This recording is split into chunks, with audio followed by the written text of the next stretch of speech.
Halo, selamat pagi. Saya Cynthia Rompas. Selamat datang di segmen Kompas Bisnis.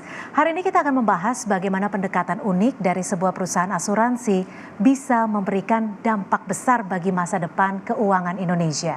Sun Life Indonesia tidak hanya fokus pada nasabahnya, tapi juga membangun kekuatan dari dalam, dari para karyawannya sendiri. Dan bersama kita pagi ini sudah hadir Ibu Diah Ambarwati, Country Head of Human Resource dari Sun Life Indonesia. Selamat pagi Bu Diah, terima kasih ya sudah datang main-main ke Kompas TV. Terima kasih Ya, sudah nah Bu diundang. Diah, ini kalau kita bicara soal literasi keuangan di Indonesia, kita tahu ini kan datanya memang terus meningkat, tapi di sisi lain memang kita masih sedikit tertinggal nih dari negara-negara lain.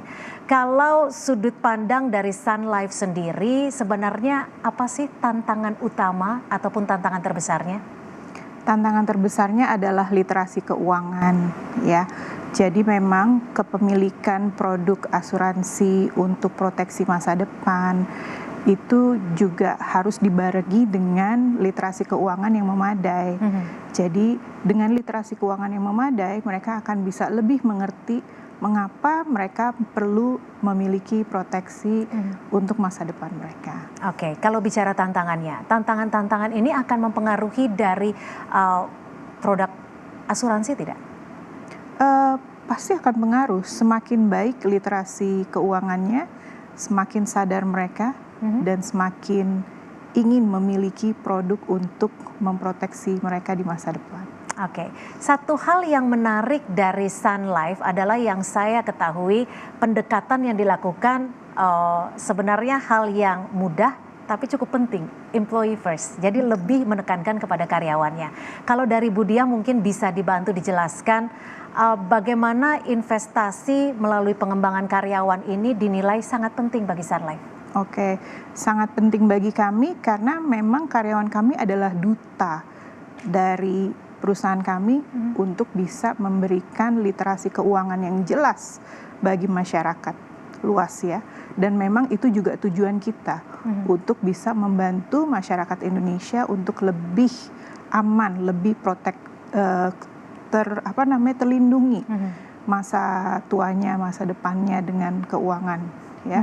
Dan maka dari itu kita perlu menginvestasikan jauh lebih di karyawan kita untuk mereka bisa memberikan wawasan yang jelas bagi masyarakat. Ya. Oke, nah Bu Diah, kalau tadi sudah disebutkan bagaimana Sun Life menciptakan rasa ataupun melakukan employee first. Jadi bagaimana karyawan begitu merasa dianggap penting. Apa yang sudah dilakukan Sun Life terhadap karyawan-karyawannya?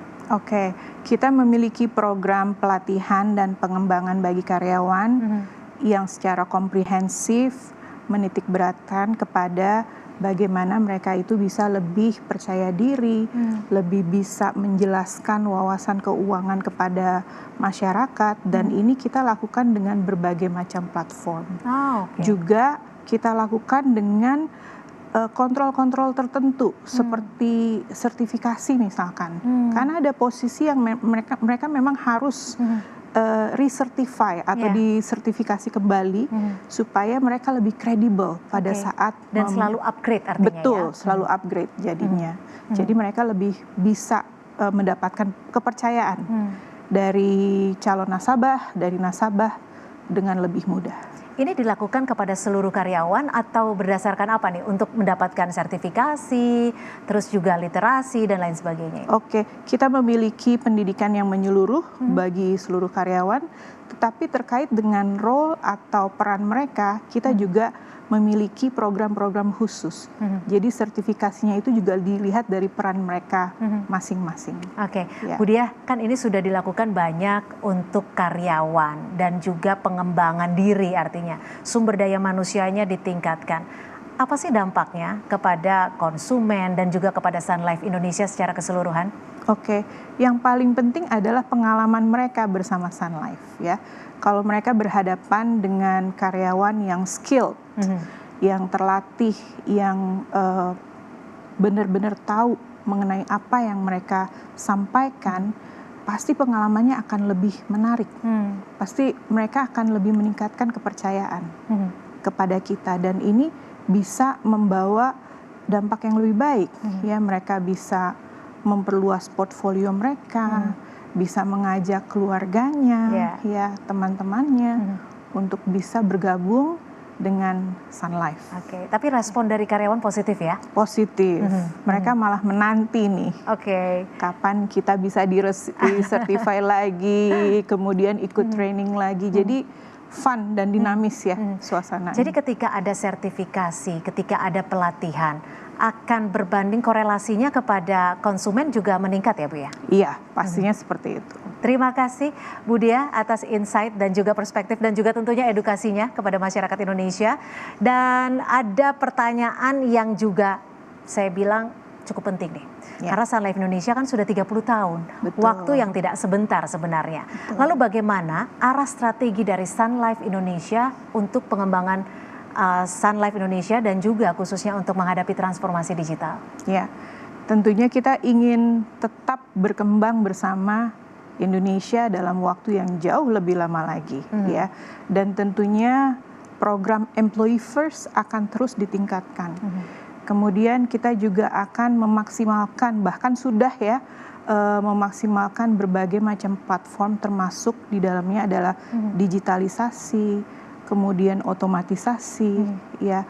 Intinya adalah proses-proses yang memudahkan kami sebagai karyawan atau nasabah untuk bisa lebih merasakan kenyamanan ya dalam pengalaman mereka bergabung atau menjalankan keperluannya dengan Sun Life gitu ya. Jadi ini yang kita akan kedepankan. Terima kasih Bu Diah untuk insight-nya dan juga edukasinya tentunya bagi masyarakat. Sukses terus untuk Sun Life dan tetap membuat masyarakat Indonesia nyaman melalui Sun Life ya. Terima kasih Bu Diah. Terima kasih. Dan tentunya saudara, wawasan yang sangat inspiratif pagi hari ini juga bisa menunjukkan bahwa membangun bangsa bisa dimulai dari memberdayakan karyawannya. Pendekatan employee first bukan hanya memperkuat organisasi, tapi juga berkontribusi pada masa depan finansial Indonesia.